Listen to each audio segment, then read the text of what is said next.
Hello and welcome back once again to After the Credits. So I decided to see something fairly new today. It just opened a few days ago, maybe a week ago by the time you're seeing this. But it seemed more interesting than the other films on my list to catch up on, so I figured what the hell, I'll see something new if I'm spending all this money. So I ended up seeing Inferno. This is the third film in the Dan Brown series. There was The Da Vinci Code, Angels and Demons, and now Inferno. I remember watching The Da Vinci Code, and I remember that I own Angels and Demons, but I'm not 100% sure if I ever actually watched it. Actually, I'm pretty sure I did, because I think that's the one where he has to break into the Vatican. But I really don't remember much else about it other than that. But I'm pretty sure I own it on DVD. It's probably in storage, who knows. Yeah, so this is the third in the series, and again it follows the Dr. Langstrom character, played by Tom Hanks as usual, who wakes up in a hospital and he has some memory loss of like mild selective amnesia, like he knows who he is, but he doesn't remember how he got to where he's at or what the events of like the last 48 hours were.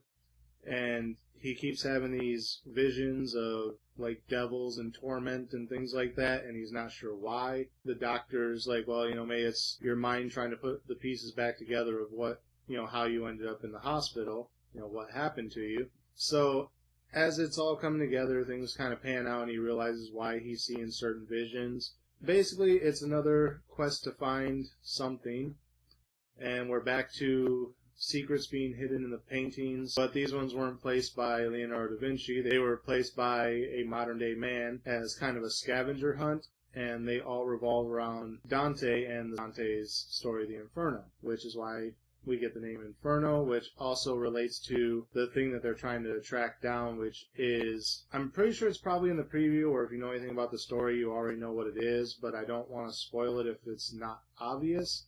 So, spoiler warning, by the way. But Inferno is basically the name given to this man-made virus that's going to be released onto the world at a certain date at a certain time. And basically it'll wipe out like 2/3 of the Earth's population because the person who developed it thinks that humanity is growing too quickly, almost at the pace that a virus would, where you can put a single cell into a petri dish and as they replicate, they just multiply and multiply and multiply. And if each one doubles, then, like right now we're at 11:59 on the clock, the countdown to midnight. And at 11:59, the glass is still half full because at that point, you're half full. And then as soon as you replicate one more time, you'll be completely full. And then there's too many people for the world. So he has this idea to do basically a culling and release this virus onto the world. A lot of people will be affected by it. Only a handful will survive it. And it'll basically reduce the numbers. And they even start the movie with a quote from him saying, if you could push a button and wipe out half of humanity, but in turn save the world now, or you can not push the button and in 100 years, humanity will go extinct because there's too many of us. Or something along those lines, which would you choose? And as I'm thinking about that question as it was posed, I'm like, well, in 100 years, I'm not going to be around anyway, so I would just let everyone live, but then as it goes on, it's like, well, as more and more people are on the world, natural resources are going to become fewer and fewer, and then there's going to be wars over natural resources, and people will be slaughtered left and right just to try and make more for other people. So why go through all that tragedy later when you could kind of take care of it now and survive thousands of more years? And, as he's saying that, I'm like, okay, I can kind of see the argument for why he wants to do it, but at the same time, again, it's going to be in 100 years. I know it's kind of a shitty thing to say, but let the future generations deal with it. But basically, he has this idea to release this virus, and it'll take care of the problem. So now Tom Hanks' character has to follow these clues that this guy left behind, although they were meant for the guy's second in command in case anything ever happened to him, he died or whatever. A second in command that he selected previously could follow these clues, find the virus, and unleash it. But because there's a heads up, Tom Hanks' character has to try to follow the clues and get to the virus first to contain it rather than release it onto the world. So that's basically the movie. You follow Tom Hanks around. He's trying to figure out all these clues, find the next piece of artwork, find the next clue in that, and at the same time doing it all with short-term memory loss and amnesia, and things slowly coming back together for him. Obviously, if he was at 100% capacity, he probably could have easily tracked everything down within like a day. But because they want to make it into a 2-hour movie, you have to give him an obstacle, which in this case is short-term amnesia.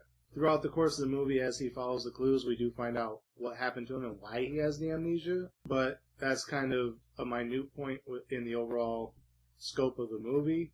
Again, spoilers, but it's a movie, so you should probably expect this. He eventually tracks everything down, finds the virus, and stops it, and the world is saved. Yay! Because it's a book, and books end that way, and it's a movie, and movies end that way. If you didn't know that, if you really thought, oh, Tom Hanks' character wouldn't find the virus, it would get unleashed on the world, and humanity would be wiped out, obviously you don't watch Hollywood films. You know, this isn't like a zombie movie where, oh, the virus got unleashed, and now half the world's population is zombies, which leads into another movie. No. This is a Ron Howard film based on a Dan Brown novel, so it's going to end the way you would expect it to. So what would I give it as far as a star rating? It was an okay film, but like I said, it's the third in the series of Dan Brown films, and it's kind of repetitive at this point of this character doing the same thing over and over again. But at the same time, I, for some reason, like these films. Like, even as bad as National Treasure 1 and 2 were, I still like them for whatever reason. And these films always kind of seem more like National Treasure if National Treasure was better. So I do like the films, but like I said, it is a little repetitive at this point. I'd like it to be, you know, a little bit more of a shake-up, which the amnesia thing was a nice touch, but overall it just didn't really seem like enough of a touch-up. So I'd probably give it a 3. I was going to say a 3.5, but honestly, I probably would have gave the Da Vinci Code a 3.5 and probably gave Angels and Demons a 3, so since I can't really remember Angels and Demons that well, I'm going to say this is probably on par with Angels and Demons. So, yeah, we'll give it a 3. I don't want to bump it down any lower than that. It's an average film. It keeps you entertained for the run of the film. You know, always with a new twist, always another puzzle to figure out. So if you like those types of films, check it out. You'll probably enjoy it. If not, probably avoid it. But yeah, that's my review of it. So that is it for this episode. Again, as always, thank you guys for watching. Remember, like, comment, subscribe, share the video. Links are in the description, and until next time, we'll see you after the credits.